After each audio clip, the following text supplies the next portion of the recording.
What is going on, guys? PaPaSea back from the video for you guys, and today I am bringing you the GBA D-League Season 3 draft analysis for your New York Klinks. If you guys are hyped for the season, make sure you click that like button because your support is greatly appreciated. Before we get too far into this though, I just want to explain what a draft league is really briefly, since I'm sure some guys that are watching this have no idea what this is. Basically, there's 10 coaches in this league, each of us draft Pokemon. There was 11 rounds, 11 Pokemon per team, and if I draft the Pokemon, like I drafted Hoopa as my first pick, as you can see here, that means nobody else can draft Hoopa. If somebody else drafts, say, Hippowdon, nobody else drafted Powdon. If somebody drafts, say, Sandslash, no one else drafts Sandslash, so on and so forth. And it's a really fun concept if you guys don't know. And there is a tier system. We go by the standard, pretty much the GBA tier system they came up with. The way this draft worked is Pokemon are broken up into 5 tiers plus a Mega tier, so 6 total tiers. You are required to have 1 Pokemon from each tier, with the exception of Tier 3, where you are required to have 2 Tier 3s, and then you're required to have 1 Mega Pokemon, and the Mega Pokemon are in sub-tiers. There's Mega Tier 1, 2, 3, 4, whatever. Mega Tier 1, you don't get any points back. Mega Tier 2, you get some points back, so that way you can use more points on your free Pokemon. And then in your free slots, you have 400 points to spend on those 4 Pokemon, and each Pokemon of each tier is broken up to a different point value. For example, if you want a Tier 1 as your free slot, you have to spend 180 of your points. If you want a Tier 5, you only gotta spend 40. You cannot go over those 400 points unless you draft a lower tier Mega and get extra points back to your draft. It's a little bit complicated, really fun though. Let's just get right into it though with my first pick. So we had the 6th overall pick of the draft, which was pretty, I mean, that's kind of not that great because there are 10 coaches. It's never really that great to be right in the middle of a draft, but whatever, we dealt with it. My mindset for the draft, for the first 2-3 rounds basically, was just to take the best possible Pokemon available that didn't basically just contradict types. And that Pokemon was Hoopa. If I look at the draft sheet over here, we had the 6th pick. The draft went Tapu Koko, Magearna, Lando T, Mew, Thundurus Incarnate, and then I drafted Hoopa U. I figured it was the best thing available. I would have loved Magearna. Magearna would have been so freaking fun. Obviously, a Pokemon like Magearna is going to go top 3 no matter what. I was really tempted to take Mega Lopunny or Manaphy as well, but I'm like, you know what? Let's take Hoopa. I used it in the MPA in Season 2. It was pretty freaking good. They're allowing it. Let's just take the best Pokemon available. People are saying it's not as good because, you know, there's more fairy types and stuff like that, but it's still a Hoopa Unbound. I still think it's pretty freaking good. Next pick, round number 2, we took Manaphy. Again, continuing the trend of taking the best Pokemon available. In round 2, what went between Hoopa and Manaphy? Mega Lopunny went, and I was really considering taking Mega Lopunny. If I could have gotten Hoopa Unbound Mega Lopunny, that would have just been insane. Zygarde went, Kyurem Black went, Kyurem Black was on my radar a little bit as well. Jirachi went, wasn't really thinking about drafting that, so that was fine. Mamoswine went, Finny went, Celesteela went, which I was briefly thinking about, and then Latias went, and then we drafted Manaphy. Again, best Pokemon available. It just happened to be another Pokemon I had in MPA Season 2. Wasn't really going for that, that's the way it worked out. You guys know what Manaphy does. Strong as hell. Tail Glow, Base 100 across. Didn't really talk much about Lucifer here, the Hoopa Unbound. I'll go back to it, but if you guys don't know, Hoopa Unbound is 160 attack, 170 special attack.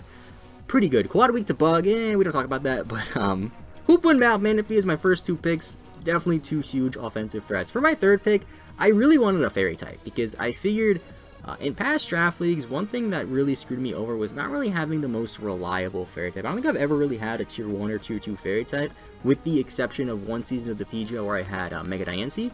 So I took Sylveon. I'm like, you know what, Sylveon, definitely one of the better fairy types in the format. It's a Tier 2. It's a Pokemon I really like using. It gets Pixelate, which is a really cool ability. It gets Heal Bell. It's an evolution. It gets, you know, all those cool status moves. It can Toxic. It can Wish Pass. It can do a lot of really cool things. Light Screen. It hits pretty hard with Pixelate, even if you're uninvested with Hyper Voice.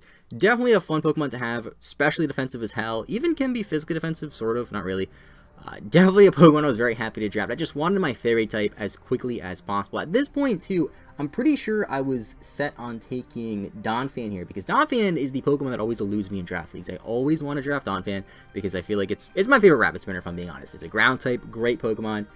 I'm going to draft it round 1 freaking league, just so I can guarantee that I get it. But I took Sylveon here because I was like, you know what, Sylveon was my plan to take round 4 anyway. Let's take it now. I didn't get screwed at Rapid Spinner, but I lost my first choice Rapid Spinner. I don't want to lose my first choice Fairy. So I took this thing. I'm pretty happy about it. Sylveon, I love it. Next pick, I took Tsareena. Tsareena is a Pokemon that I was considering drafting for a few reasons. 1, it's a Gen 7 Pokemon, and I've never drafted a Gen 7 Pokemon, so now I have. 2, it's a Grass type, and I feel like Grass type is the type I always overlook in draft leagues. I never really drafted a good Grass type. I was also considering, at this point of the draft, really drafting Superior, because what I could have done, since I have 2 Tier 1s currently, I could take a lower tier Mega, like a tier 2 or tier 3, and then draft a third tier 1 Pokemon. That's the only way you can have 3 tier 1s, I believe, is if you have a lower tier Mega Pokemon. So at this point, before I took Tsareena, I should say, I was considering taking Superior as well. Except, I mean, Hoopa Unbound, Manaphy, Superior, that seemed pretty good. The biggest issue with Superior, though, the reason why I didn't want to go with it, is I just feel like in Draft League it's not as good, just because if you see your opponent as Superior, you can just prep for it by bringing a Snap Super Pokemon. It's a lot easier to prep for, so I was like, you know what, let's take a Rapid Spinner. Don't want to get screwed. I'm pretty sure I was also considering Fortress at this point, but I didn't draft Fortress because there was another tier type I wanted to get later on. Took Tsareena, it gets Rapid Spin, gets Trop Kick. I never really used it much at all. I used it briefly when when Sun and Moon first came out, but it has a pretty decent move pool. It gets a U-turn, which is great, Synthesis, Rapid Spin, the key move. It gets Queenly Majesty, which I can never pronounce, which prevents priority moves from hitting this thing, meaning you can't get hit with Ice Shard, can't get hit with Fake Out, can't get hit with Mach Punch, can't get hit by like Pranks or T-Waves, which is actually really, really cool. Tsareena, cool Pokemon, Grass type I always overlook. Glad to have a Grass type. Next pick, I just wanted a good Pokemon. Like, I wanted a good Pokemon of a type I didn't have, which is probably the most generic statement you can say when you're going into the draft. I took Meliodas, aka Haxorus, because I used it in the WPE, and holy crap, is it a monster. Becoming one of my favorite Dragon-type Pokemon, if I'm being honest. I was considering drafting Salamence as well, but the thing is, this thing was tier 3, and I feel like tier 3 for... Actually, pretty sure it was tier 3. Was it tier 3? It might not have been tier 3, actually. It might have been tier 2. Let me take a look here, actually. Haxorus was... No, it was tier 3. I feel like tier 3 for Haxorus is just a pretty good deal. You can make the argument for being tier 2 if it's tier 3. I love that. Great Pokemon, Dragon Dance. Look at its attack stat, 147. Like, okay. I have this 147 attack. I have Hoopa with 160 attack. I got Manaphy, which is Manaphy. I got even this thing with, 110 special attack, which is pretty good. I have a pretty decent offensive team at this point, I think. Even this thing, 120 attack is pretty crazy. Pretty good offensive team at this point. I'm really happy with it. 97 speed's not the worst. You get Dragon Dance. It's a freaking Haxorus. Like, Haxorus is one of my favorite Pokemon, basically. Love using it. Wanted a Dragon type too, and I feel like Haxorus was probably the best Dragon type available. I think Zygarde 10% form might have been available here, but that was a higher tier, and I wanted to save points. That's another thing with the draft that I wanted to save points so I can take a tier 1 and basically have the most flexible draft possible. Another thing I did with this draft that I don't normally do is usually what I do going into a draft league is I plan out my entire draft.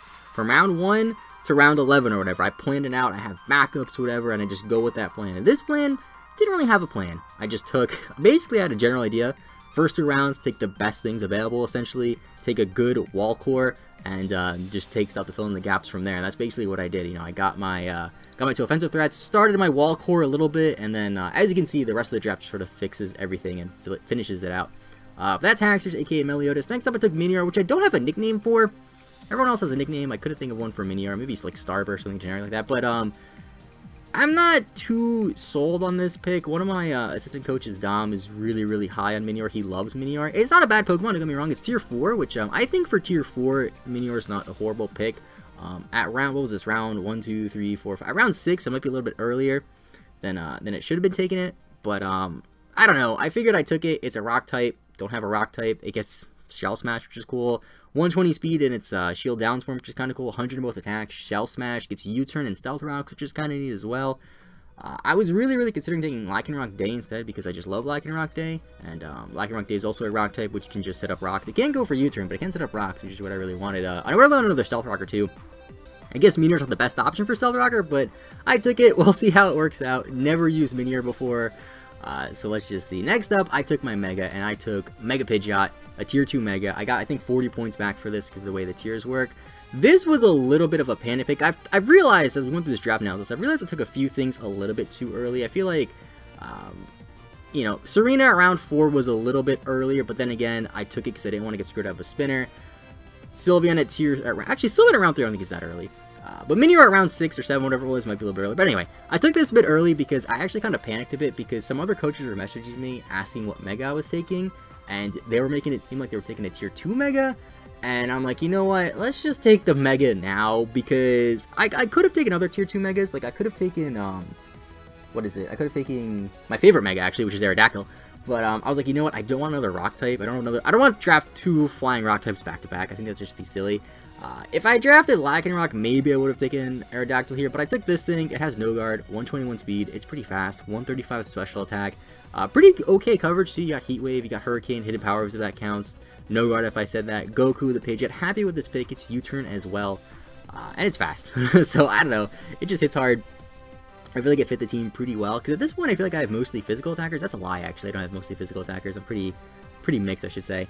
But anyway, next round I kind of realized that I needed a ground type, because I have, you know, two of my biggest offensive threats are weak to electric, so I took a Sandslash and added to my ice weakness. I wanted another spinner.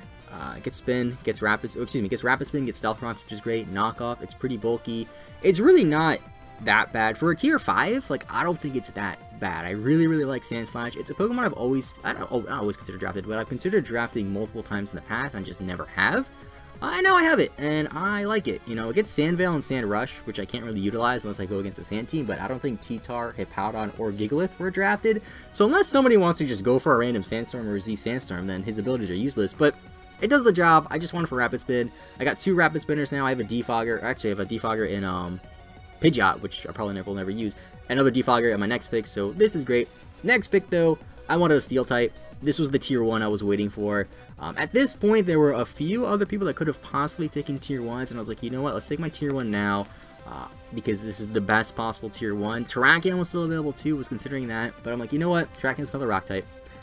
Let's just go with Skarmory. I love Skarmory. Stealth Rocks, Whirlwind, Defog, Spikes, Sturdy, lots of things it can do. Roost, so bulky, such a very reliable Steel type. For me personally, I know a lot of people are really high on the Fairy Dragon Steel Core. I'm just really high on getting a Steel type and a Fairy type that are really good. And I think I did that with Skarmory and Sylveon here. 2 really good Steel and Fairy types. 2 of my favorite Steel and Fairy types, which I really like.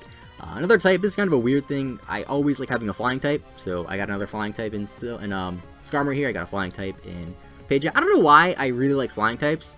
I have 3 on this team. I guess flying is my favorite type. Flying and fighting are my favorite types. I don't have any fighting types, which is unfortunate. Next up, though, I was like, let's take the best possible tier 5 I can get. And that was Lord Nasus, the Tauros, which I am extremely happy about because holy crap, is Tauros stupid. 110 speed, 100 attack. Doesn't seem that great, but you got Intimidate, you got Sheer Force, Anger Point if you really want to be that dude. I mean, you could do it, I guess. It has okay coverage. The thing that's really cool about this Pokemon, though, is even though it has 40 special attack, you have, not Intimidate, you have Sheer Force.